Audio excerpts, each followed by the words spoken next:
Hello and welcome to another episode of Wise Attraction.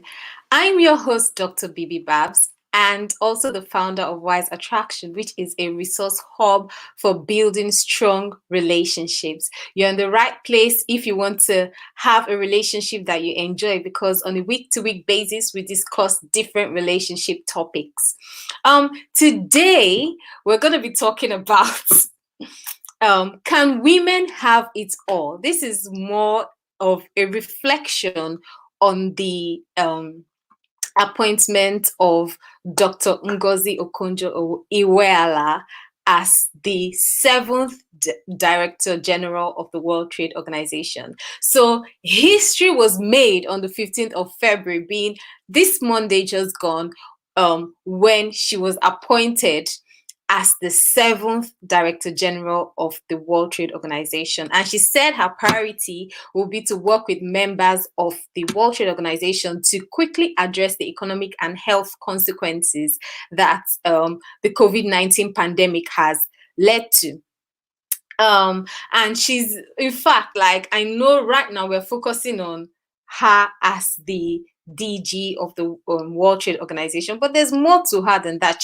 Before now, she had a 25-year career in the World Bank, as a development economist, and she grew in the World Bank to the point where she became number two. Can you imagine? She became number two position. She had number two position in the World in the World Bank as managing director operations, and she also had served 2 terms as finance minister of Nigeria between 2003 and 2006, and also between 2011 and 2015. She served under two different presidents. So she first served between 2003 and 2006. It was under the presidency of President Olusegun Obasanjo, and then between 2011 and 2015, it was under President Goodluck Jonathan. So she was the first female finance minister and the first minister to serve under two different presidents. So that goes to tell us about how skilled and how competent she was, that she did a bit of work, went off, and the following president also reinstated her, to complete the work that she was doing in the economy. Actually, when I was doing my thesis for my first degree, I talked about a bit of the work that she did for the Nigerian economy, because she literally got us to a place where we were debt free. When she was in power, she did a lot of work regarding the amount of debt, because at that time, Nigeria was overladen with debt, and she did a lot of work to clear off that debt. And if you look back, you'll see that a lot of the money we owed people just a lot of our debt was written off at that time. Yeah, so in 2005, Euromoney named her the Global Finance Minister of the Year. Now, all I've been talking about is her career accomplishments. Now, we also have to recognize that this woman has a personal life. She's married and she has 4 kids, and one of her children is actually an author. But what really gets me about this is my question to you that is watching, and I'd like you to put in your comments to respond to this. Can women have it all? I mean, someone did a post. I'm going to read what someone wrote on Facebook regarding this. I'm just going to put the question that she put out there, because I'm a woman myself. I'm married and I have 1 child that is she's not even up to 2 yet. But these different people are responding to her appointment in different ways, to her achievements. And even, in fact, before I even go into the conversation proper, I just want to say thank you to Ngozi. If you ever by chance see this video, I appreciate the example that you are. All of your achievements is such an inspiration. Having so many honorary degrees, having all of the awards that you've had, you're an inspiration to women all over the world, and your legacy will outlive generations because it's such a massive impact that you're making. So the conversation today is, can women really have it all? I'm just going to read a comment that someone put out there on Facebook. They're like, see her, see our own. Obviously, it's a Nigerian that's writing this. A woman like every other woman. She is married. She has children. Now, woman, what is your excuse? Marriage didn't stop her. Having children didn't stop her. Keeping a home didn't stop her. Her home is still standing and being kept. Her children didn't get lost. Her husband didn't lose her. She didn't lose her husband and didn't have to choose between her career and her marriage. Can you understand what worked for other successful women before her? Worked for her, and what worked for her will work for you if only you stop giving excuses and stop being mediocre. Can you now understand that you can have it all? You can do it all simultaneously. It doesn't have to be career or marriage, career or children, career or family. So what do you guys think? Can women have it all? Someone is saying it doesn't have to be career or family and all of that. I really, honestly, if you're watching, please drop a comment because I really want to know your thoughts. For me, I have mixed feelings about this because I feel like every woman has her own journey. And I think that in this type of situation, it's just worth celebrating one person's victory. Wow, Nengi says, yes, we can.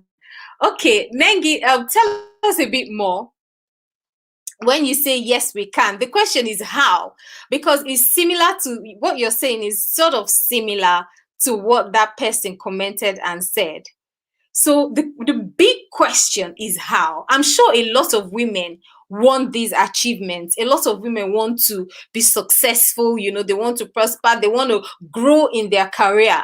But different women have different personal experiences, that keep them. And sometimes because you've been out of work for such a long time, if you're a woman that because of marriage and stuff you left work, how do you then create that balance?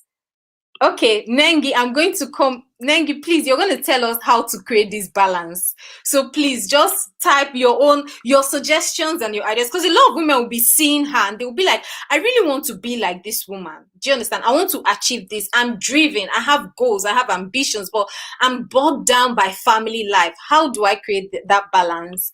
So Nengi, please, I'm waiting for you to let us know. But Miss Lafunki is saying, what is the meaning of having it all? So my understanding of what she's saying, having it all, is your career, you're progressing in your career, like you're hitting the ranks, growing in your career, being successful, being available, you're pushing your career. Your children are doing well in terms of probably they are successful in their academics, their behavior is right, they're not getting into trouble, they're not being arrested by the police, that type of thing. So your children are doing well in all areas of their lives, and your marriage is thriving as well. So you have a beautiful relationship with your husband, and basically you're moving everything together, everything is successful together. So Mrs. Lafunki, I believe that's what that means, to have it all. So if you're watching, please comment, let us know what your thoughts are. Can women have it all? As a woman, can you be very successful in your career, have children that are doing excellently well, your marriage successful, all at the same time? And we are just sort of reflecting on Ngozi Okonjo-Iweala's experience and her achievements, and of course appreciating the example that she is to women all over the world. So Nengi is saying having it all is relative. We need to know what our all is. Okay, we need to know what our all is. Okay, so Mrs. Lafunki, I know I answered and I described what all is to me, my own understanding. But Mrs. Lafunki, let me know in the comment section what your own all is. What will it mean to you to have it all?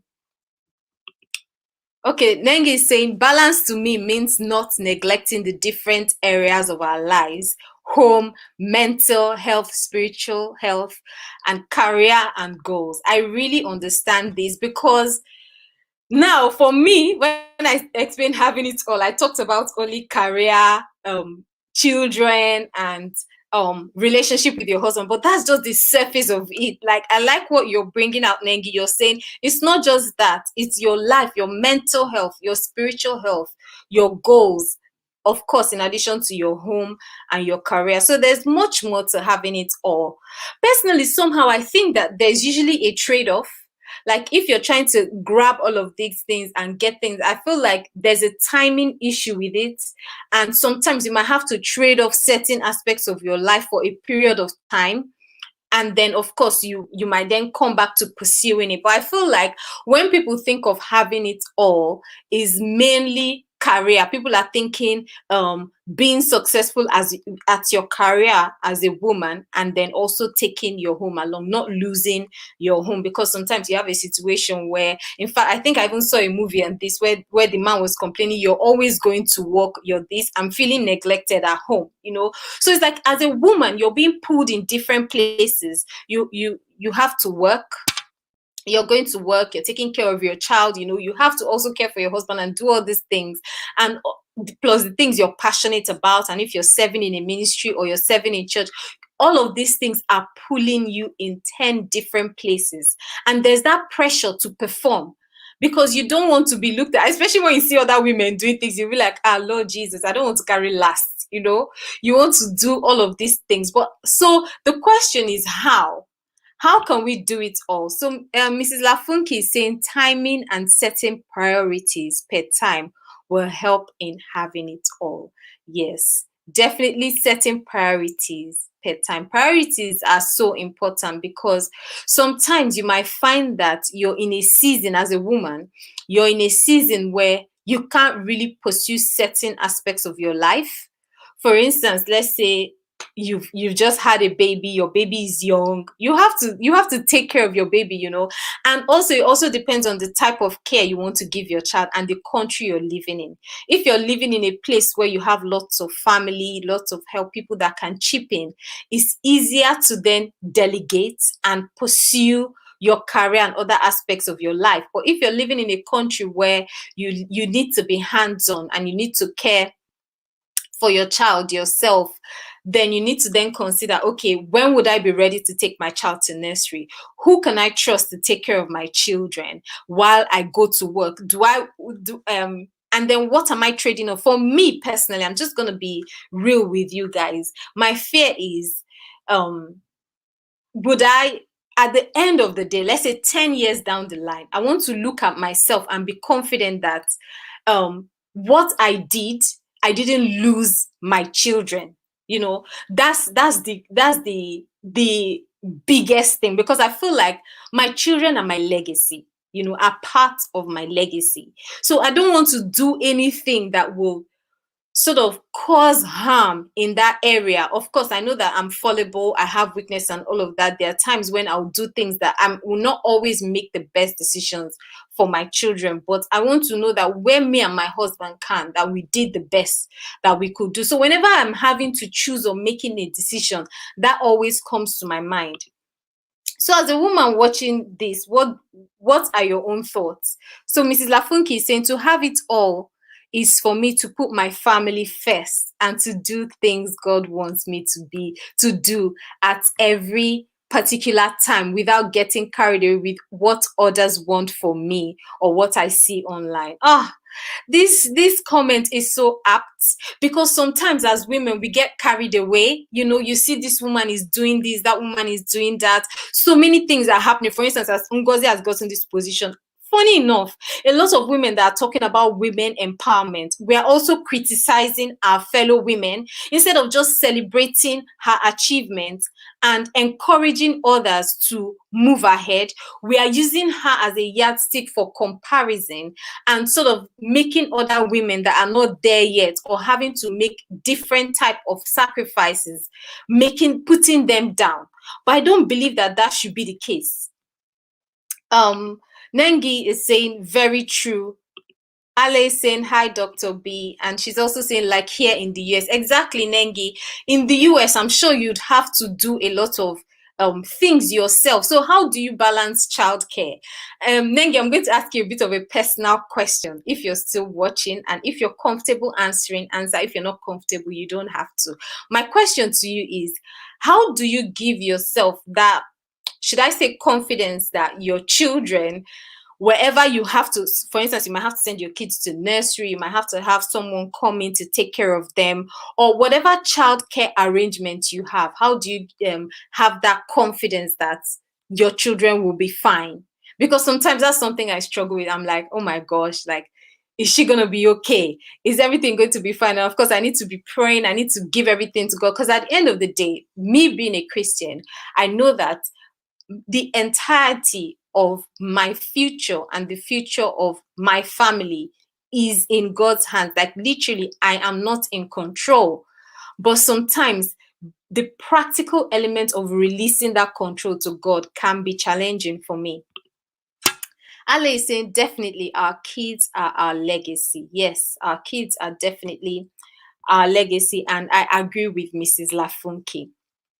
Yeah, so for women, I feel like women are in different walks of life. When if you're a single woman watching this, I'll really encourage you to pursue your dreams now that should I say, you're free and you're alone. Maximize the time that you have. Pursue your goals as far as you can. Me being a Nigerian woman, as part, like, there was this cultural belief that, oh, if you're too successful, men will be scared of you. They're not going to want to be around you. Nobody's going to come and ask you to marry them because you'll be more successful than the man. And a lot of women have believed this in their subconscious, and it's become a limitation. Imagine, for me, when I started doing my PhD, I actually received 2 calls. 2 people called me and told me, won't you get married? Which one? I kind of like, you're overdoing, like, take it easy, take a step back, so that you can attract a man, type of thing. And obviously, like, I wasn't happy about the comments that they made. And there are some women, single women, that are living the script of this comment in their mind.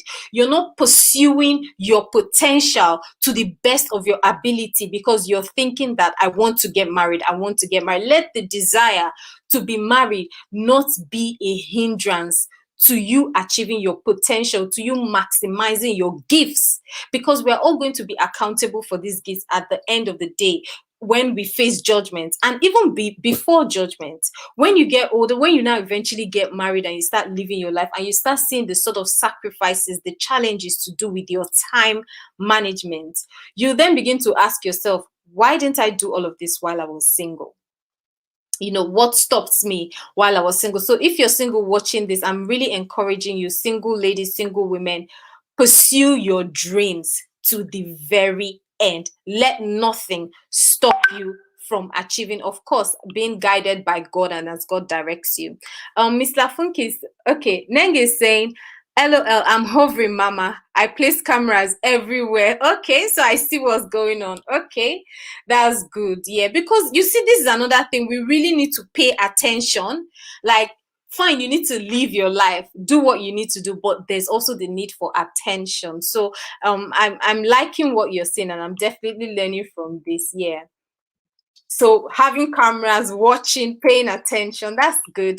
Mr. Funk is saying, I agree with you about our children. Time goes quickly when raising children. They go up very quickly. So I see the importance of being available. This is the thing. You don't want to miss important moments. You want to be available.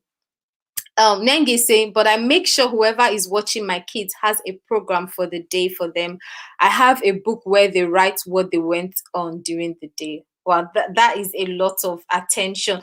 This is the thing. When we delegate, so what I'm learning from what Neng is saying is that when you delegate certain aspects of your life to other people, you need to pay attention to what they're doing.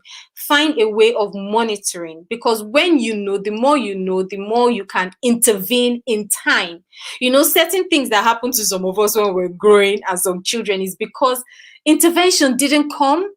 Parents were too busy to notice, and that's not what we want. We want to have it all. Yes, we can have it all, but you need to pay attention as well. Nengi is saying, I actually created a daily childcare book for the nanny. Wow, Well done, Nengi. Well done. That's really good. A daily child care book for the nanny. Mrs. Lafunki is saying, I work part time to be available for our children and to balance the children not being looked after by others. They are not responsible for raising our children, but rather as parents we are.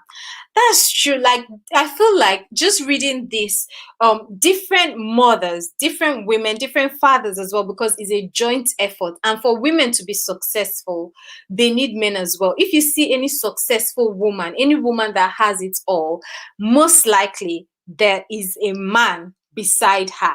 We need each other as both genders. So I believe it's joint effort. And for Mrs. Lafunki, she's saying she has to work part-time. So different women, different strategies. Neng is living in the US and she's saying for her, she's watching, she's creating a schedule, she's creating a guide for anyone taking care of her children. So she knows what's going on. She's able to intervene in time. And Mrs. Lafunki is saying, I'm working part-time, I'm making adjustments so that I'm able to take care of my family the way that I want to.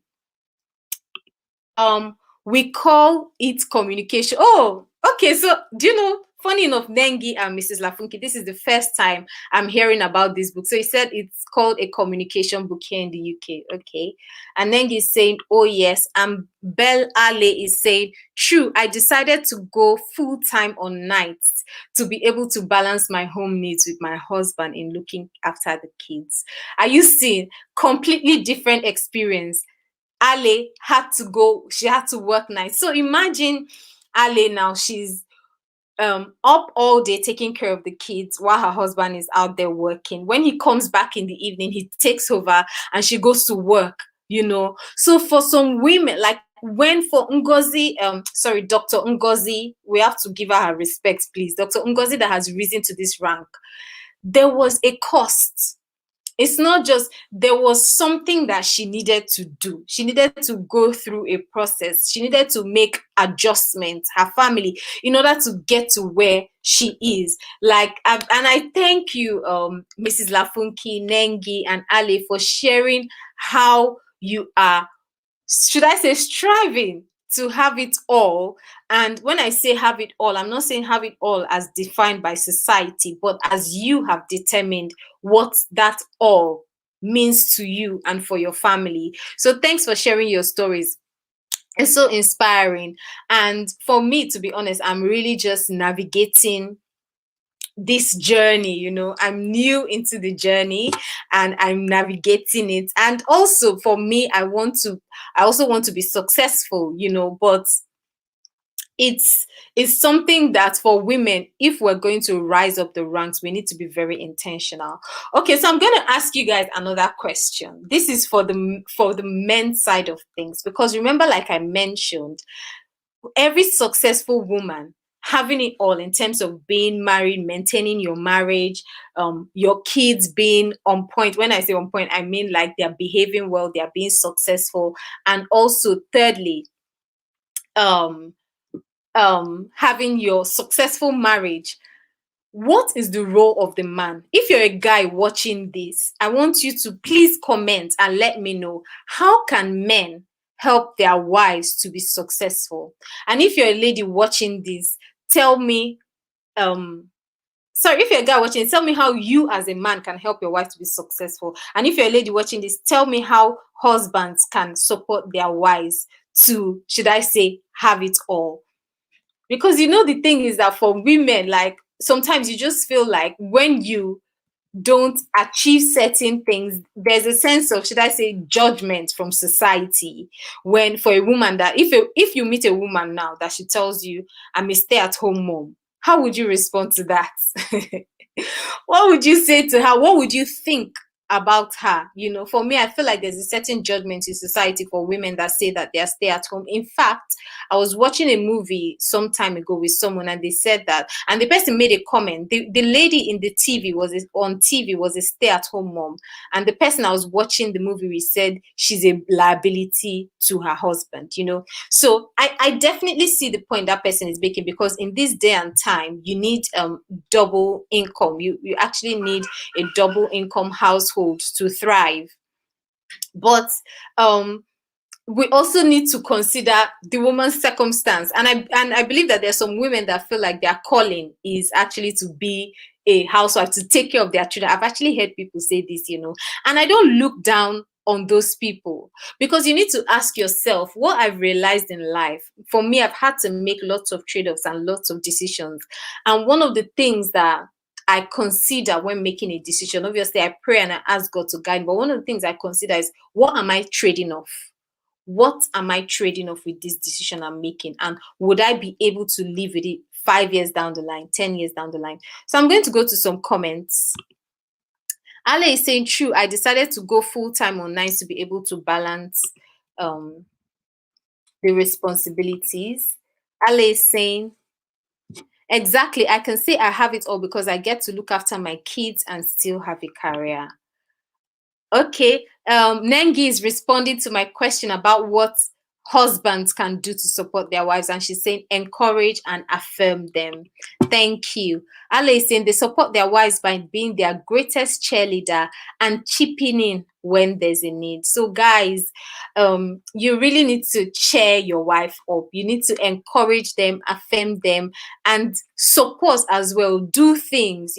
I feel like our parents' generation, I'm so grateful to them for the way they invested in our lives, the sacrifices they made. I know lots of parents made lots of sacrifices. I just feel like in one area that, and when I say our parents' generation, I'm talking about me being Nigerian and being a millennial. So our parents' generation, one of the things they did is that they didn't really train the boys to have life skills for the home. They sort of focus on, the guy will go out and work, the woman will work at home, training people for those sort of mentality. And we now, in this generation, as millennials and as parents that will come in the future, whenever we have a responsibility to equip our children properly, not to have those sort of role, should I say, husband, wife roles in their minds anymore, because it doesn't work anymore. Like in this day and age, that sort of mindset, if you train a guy to just for work outside the home and stuff, how are they going to live at home? How are they going to cook when they go off to college, when they go off to uni? How are they going to eat? That will not affect the money they have, because if they're having to spend all of the time buying food, how are they going to, that's going to cut into a lot of the money that they could have been using for other things, saving and investing and thriving in school. And also, when those guys eventually get married, they're not going to be able to do anything at home. And these days, both the men and the women are working. So imagine that sort of a guy marries a woman that they are both working. So she's also working, but she's having to do all of the housework. So please, millennials and those upcoming, we have a responsibility to make sure that we change the narrative, change the script for your kids. Nengi is saying, stay at home. Stay at home is more work. They are heroes. We are all heroes. Yes, we are all heroes. They are heroes. Mother, if you're watching this, you are a hero, because I believe that every average mom makes sacrifices for their children. Because think about it. If you're working, someone else is caring for your child, and that person is being paid to care for your child, whoever you pay. So that person in themselves, it's a paid job, just that you're doing it, but obviously you're not being paid. But I like this comment, Nengi. Stay at home is more work. They are heroes. We are all heroes. Ale is saying, SAHM is not okay. Stay at home mom is not a small job. It definitely is not a small job, because you'll be running around your kids literally all day long. So guys, thank you so much for your comments. I just want to say that I'm really happy for the achievement that Dr. Ngozi had, and as women, let us see it as an example to lift up each other and not to compare each other. As Nengi commented, we are all heroes. It's not the time to say, so what is your complaint? What is your this? But rather to encourage each other and to pull each other up. If you're a woman watching this, if you're single, you have a dream, I'm encouraging you to pursue that dream. If you have a vision, if you have goals, if you have desires, don't quieten them down because of your desire to be married. No, write them down. What is your vision? What is your goal? What is your desire? Make it plain. Start pursuing it. If you need help from other women, contact them, whether it's men, whatever, people in your space, contact them and get the help that you need to achieve your goals. If you're a married woman and you're in a place where you're feeling like, how would I cope with all of the responsibilities that I have? I'm just encouraging you. I'm sending you love and I'm sending you hugs, because I know that the sacrifices can be huge and it can be demanding. So I'm sending you hugs. And if you're a woman, you're soaring, you're having it all, and you're really progressing and pushing forward, you're one of those women that we will look at and say, wow, if she made it, I can. I want to say thank you for persevering. Thank you for pushing. Thank you for being an inspiration. And thank you for being someone that we can look up to. Also, finally, I'd say if you're a woman struggling with this area of how to juggle family life, career, your passions, your ministry, speak to someone. And also set yourself free from the burden of expectation. That burden of expectation, it doesn't go away. Like, people expect all of these things from you, but I don't know, like, how do you perform for people? You can't perform for people. So let's let go of performance, let go of expectation. Look within yourself and look to God for Him to direct you to do the things that He Himself has given you to do. And I believe that God will increase your capacity to fulfill all that He has laid in your hands to. So I really encourage you, celebrating every woman out there. We are all heroes, no matter the stage in life where you are. And if Ngozi could do it, we can do it. We don't have to be we might not be Director General of the World Trade Organization, but we can be successful at the things that we have been given, the responsibility that we have been given to do. So if she can do it, we can do it. Thank you, everyone, for commenting. Thanks, Mrs. Lafunki. I'm just going to read some comments. Miss Lafunki is saying, I agree. I celebrate every average mom that makes sacrifice for their children. Oh, thank you. So thanks everyone for commenting. I really value your comments. You made the show more engaging and interesting. Thanks to Ale, thanks to Nengi, thanks to Mrs. Lafunki. And please subscribe to my YouTube channel. It's Wise Attraction. And I look forward to seeing you same time next week on the show. Have a lovely weekend ahead. Bye.